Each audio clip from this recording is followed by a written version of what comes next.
Ugh, I knew I should have shaved. What am I doing?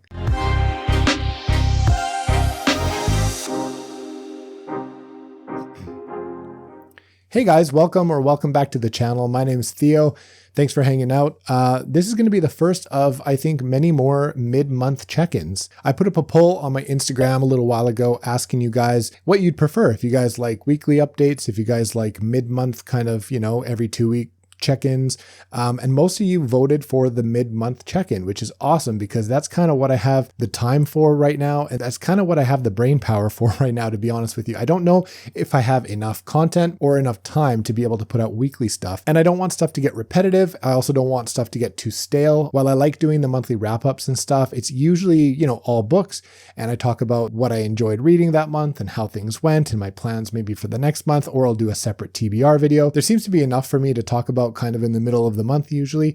And I also wanted somewhere where I could talk about some other stuff, some stuff that's going on the channel, maybe give you guys an update, maybe some personal stuff. So yeah, I think that's what this segment's going to be for. And if you're okay with that, that's cool. If you have any feedback, maybe let me know. I'll try and keep the format of these fairly consistent, but for now, I'll just go ahead and put timestamps down below. So if you want to go ahead and skip to a particular section, you can go ahead and do that. I'll probably start off with some personal stuff, give you guys a bit of a life update, let you know how I'm doing, what's going on, and then I'll probably get into some booktube stuff, and then maybe whatever else comes to mind at the end. So June's been going fairly okay. To be honest with you guys, I am extremely tired. I probably should have shaved for this, and I look very disheveled, I think, but I am extremely tired. I've been working quite a few extra hours lately in the last couple weeks, and if you don't know, I work in finance, and we have kind of an equivalent of like a crunch time. And I don't work in accounting. I work in finance. I work in corporate banking. And, I'm working on some really big deals right now. And, the deal flow kind of comes and goes. And right now I'm working on some really important ones, and I'm working a little bit, extra to get stuff done. And once those deals close, I'll be a little bit, better able to tread water. For now, I feel like I'm sinking. I'm definitely under the gun, and it's been tough. I'm extremely tired. I've been waking up early, and I haven't had a whole lot of time, or as much time as I would like, to read. My voice is a little bit hoarse. I'm a little bit under the weather, I think, to be honest. Allergies are bothering me. June's been a little bit of a drag, to be honest with you, but I have been reading, and I've been enjoying what I've been reading so far, but we'll get to that in a little bit. For now, I'm feeling okay. My knee's getting a little bit better. If you guys don't know, I tore my meniscus like at the end of last year, and I train Brazilian Jiu-Jitsu, and I really have been wanting to get back to that so bad. I was supposed to do an x-ray. I was supposed to do an MRI. I didn't do any of that stuff because I felt like I was healing, but the process has taken so much longer than I expected. It's kind of crazy. All I wanted to do was just avoid getting a surgery. So it's been about 6 to 7 months, and I feel like I'm just about there. If you've ever had a torn meniscus or anything like that, you know that it can be very painful, and because it's cartilage, it takes an awful long time to heal. So I can't wait to go back. I'm thinking that I'm going to be going back in July. So fingers crossed. I'm feeling a little bit better, a lot better, I should say, and hopefully in July, I'll be able to train a little bit more. I'll be able to get a little bit more exercise, get out a little bit more, because I definitely have been, the first couple months, I just took it easy. And then for the last few months, it's been a drag being home and not being able to train. So hopefully July is the month of jiu-jitsu. So let's get to some booktube stuff. So in June, I read The Body by Stephen King. That's one of the short stories in his different seasons collection. And wow, I thought that was really good. I think it was just under 200 pages. It was probably 180 pages. And I was so impressed with what Stephen King was able to do in such a short story. It's so impressive. And I think I finally got a sample of what Stephen King does so well, which is the coming of age story, the middle America, childhood, nostalgia type of story. It's very obvious to me now why he's so acclaimed and why he's so good at capturing that feeling. You know what I mean? So yeah, I had a really good time reading that one. And I think I'll continue to read some of those short stories out of that different seasons collection. But for now, I'm really glad I read that. It was a quick enough read, got a little bit of Stephen King. I had a bit of an itch to read Stephen King. So I fit a little bit in because, as you know, his books are huge. So you can't just pick up a Stephen King book and fit it into your month all the time. So taking those short stories in little parts was actually kind of nice to be able to do. I also finished Enemy of God, which is the Warlord Chronicles book 2 by Bernard Cornwell. I loved it, you guys. It was so good. It was a 5-star read for me again. The Winter King was incredible. I really liked it. And Enemy of God just takes it a step higher, and it does all the things I liked from the first book and adds to it. The pacing was good. The momentum was good. Some revelations. Arthur really changes in this book. At the end, there's a bunch of stuff that happens, and he just starts to become this new kind of character where, he's been wronged a little bit. He's struggling with his priorities and stuff and what he thinks is the right thing to do for him and for the world. And yeah, he just starts to not take any shit, and I kind of like it. I also saw a lot of talk about this one recently. And speaking of Bernard Cornwell, I really want to read his Saxon stories at some point, the Last Kingdom and all that stuff. And I really do like the Viking sort of vibe and that whole era and that type of aesthetic and story. And so I picked up the Vinland Saga. I know that this is, of course, I'm showing it the wrong way, right? I got Vinland Saga. I got volumes 1, 2, and 3. And if you guys have read these, or if you guys think I'll enjoy them, maybe let me know. Let me know what you think. I heard that they're incredible manga. I haven't tried manga before. This will be my first foray into that. I do have volume 1 of Berserk, but I haven't tried it yet. I actually have all of them on digital, but I have the physical of the first volume of Berserk, and I'd like to try it, but I think I would actually like Vinland Saga better, to be honest. So I don't know exactly when I'm going to fit in some manga, but I'm kind of getting the itch to fit in something a little bit different, a little bit more visual, a little bit quicker maybe. And so I'm thinking I might pick up, the first volume of the Vinland Saga, because I don't know, it seems pretty cool. And, they were a little bit expensive, but don't tell my wife. After I finished The Enemy of God, I put up another poll on my Instagram, and you guys voted on the next book to start. And that was, of course, Legends and Lattes. As I mentioned before, I've been extremely busy, and Legends and Lattes should have been like a 1.5 day, 2-day read for me tops, based on how much I read. But it's taken me a little bit longer to read than anticipated, because I have a reason, because I couldn't help myself and I jumped into the last book of the Rhaenyra Revelations, and that is Heir of Navron. I'm reading this not only on physical, but I'm listening to the graphic audio. I really, really like graphic audio. I did Mistborn a little bit back in the day as a graphic audio, and I loved it. It was amazing. I think they're very, very well done. I'm about halfway through this one. I'm halfway through the first book in this omnibus, so I'm about 150 pages in. The first one is like 350 pages. The second one is like 450, 500 pages, something like that. I don't know. I'm really enjoying it. I'm really enjoying the graphic audio, and that's what's slowing me down. So I'm about halfway done Legends and Lattes right now. I'll probably be close to done by the time you see this, and I'm about halfway done that first book on Rhaenyra Revelations, and it's kind of nice to do both at the same time and do something different on audio than what I'm visually reading. What else did I do? Oh yeah, last Friday, Steve over at Steve Talks Books was super nice enough to have me on his live stream, his Friday Conversations live chat with Yolene and Joanna, and we had such a good chat. It was so nice to be included. It was my first live stream ever, so that was awesome.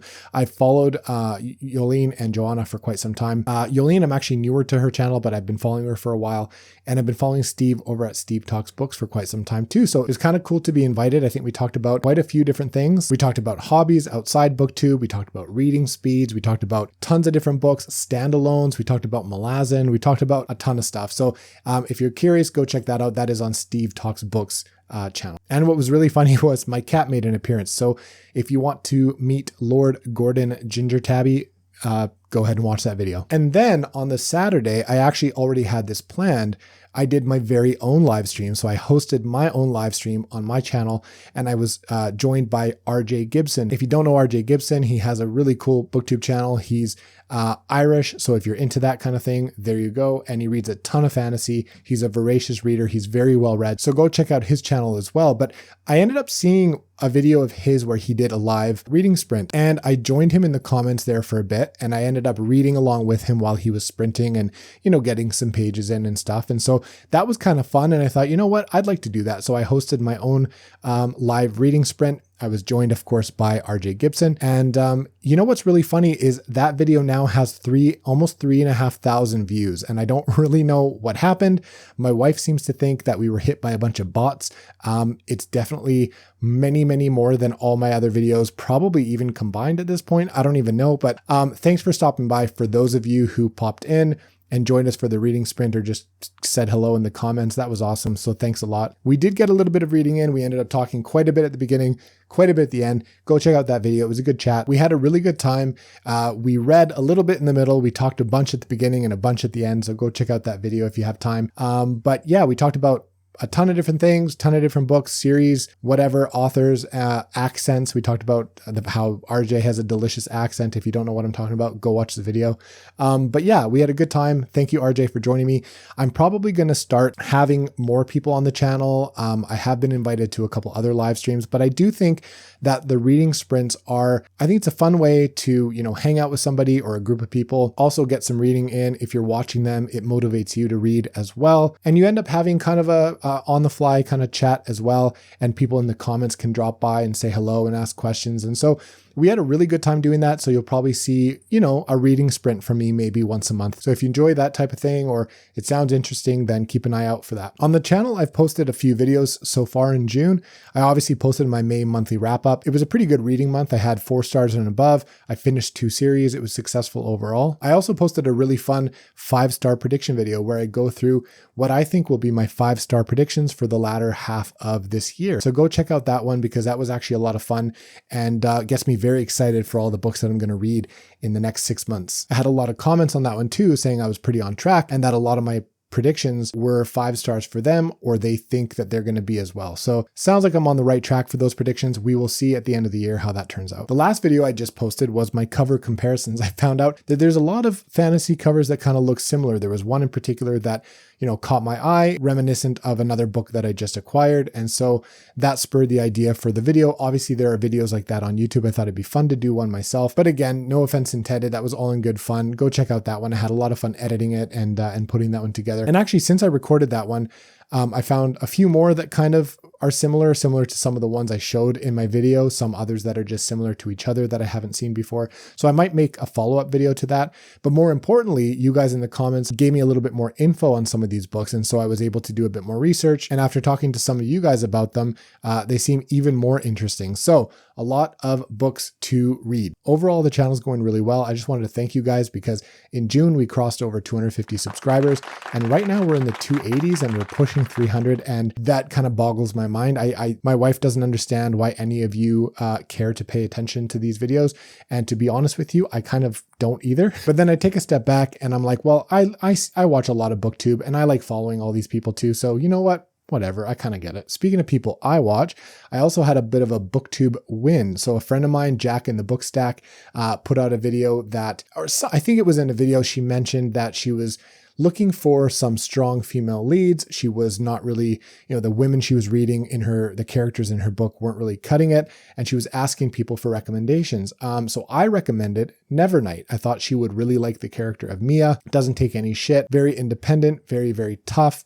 Definitely a gritty kind of world in Nevernight. And I thought she would really like it. And turns out she did. She did a very, very cool vlog. Go check it out. I'll link it in the description as well. She actually kind of reads Nevernight through that and she talks about it. She ended up liking it so much that she went out and got the books on hardback, which tells you how much she liked it. So I consider that a win. I think that I did a pretty good job of recommending that one to her. She doesn't read a whole lot of fantasy. Fantasy kind of intimidated her at the beginning. So I'm really happy that she took the chance to explore this like true fantasy world. And yeah, she really liked it. And then at the end of that video, she calls me out as a fantasy reader and said, you know what? I'm going to recommend a book to you. And she recommended a book that I've actually seen a lot on BookTube and on Goodreads and reviews and things like that. A lot of people are reading it, and that is Verity by Colleen Hoover. Now, I don't know a whole lot, but Colleen Hoover, I think, is kind of a romance, thriller, mystery type of author and not entirely up my alley. I mean, those books I do read, but not a whole lot. And I think there's a little bit of smut and some romance in it that would take it out of my typical like thriller genre. But you know what? I accepted the challenge. She also challenged my friend Scott, the bald booktuber, who recommended another book to her. So we both recommended a book to Jack, and she recommended Verity for both of us. He's already read it. I think he gave it like a 3.5. He was totally like fine by it. So I accepted that challenge too. And I wonder when I'm going to get to it. I'm hoping to fit it in maybe next month because it's actually pretty quick. So Jack, if you're watching, I'm going to try and read that one next month, and I will let you know how that goes. She made the joke that it'd be funny to have the thumbnail say fantasy reader reads Colleen Hoover or for the first time or whatever. And I think that would be pretty funny. So I don't know if it would get any views, but definitely a little outside my comfort zone. And I'm going to try and fit that in soon. Outside of the books, I watched a couple of good movies so far with my wife. One of them recently was the 2015 movie freaks of nature, actually. And it was super, super funny. And I thought it was awesome. It had a ton of people in it. Bob Odenkirk, Joan Cusack, Keegan-Michael Key, like a ton of big names, even more than that. Dennis Leary, like a bunch of people are in it. And I thought it was really funny. And it was, kind of a first contact. It's a world where there's vampires and zombies and humans kind of fighting for their own place. And then there's a first contact, there's aliens that come. And it's a story about having to kind of, put aside differences and band together and kind of fight this common enemy. And there's a bit of a twist at the end. It was really well done. There's a ton of gore in it. Like there's a scene where there's just blood like spraying everywhere all over 24/7. Like it's crazy. So be warned, if you're not into blood, if you're not into gore, I don't really think it's a kids movie. So just be warned. But at the center of the movie, I actually think it had a tremendous amount of heart. I really, really thought it was very charming, notwithstanding the gore and the violence and all that kind of stuff and the monsters and the aliens. It had a lot of charm and a lot of heart. And I really liked that movie. The other one that we watched and we loved was the new Chippendales Rescue Rangers movie. If you grew up like me in the 80s and the 90s and you grew up with Disney and Chippendale and Rescue Rangers, and DuckTales and Tailspin and all these cartoons that we used to watch as kids, this is going to be right up your alley. The funniest part in the whole thing probably for me was Ugly Sonic. I thought that was hilarious. There's an Ugly Sonic in it. There's a whole backstory of Ugly Sonic if you want to read up about it. And from what I understand, Ugly Sonic is getting his own freaking movie. So that's going to be hilarious whenever that comes out. But we had a blast, very nostalgic for us. I thought it was excellent. It was super well done. Adam Sandberg is in it. He's hilarious. John Mulaney is in it. Seth Rogen is in it. So these guys are, super funny. It was a very well done movie, very nostalgic. I would suggest go check that out. If you're looking for anything to watch on Netflix, I think it was on Netflix. I think it was probably on Disney, to be honest. So go check that out. And that's about it for me, guys. I just wanted to thank everybody who's subscribed and hanging out with me. I really appreciate it. The kindness and just the comments and the encouragement, just the dialogue with you guys in the comments and the community has been incredible. And so I really appreciate that. Thank you so much. Appreciate you guys for subscribing. That's it for me. I won't keep you guys too long. I'll do another mid-month update next month. I don't know what the next video is going to be from me, but I will think about it. And I guess I'll have to catch you guys on the next one.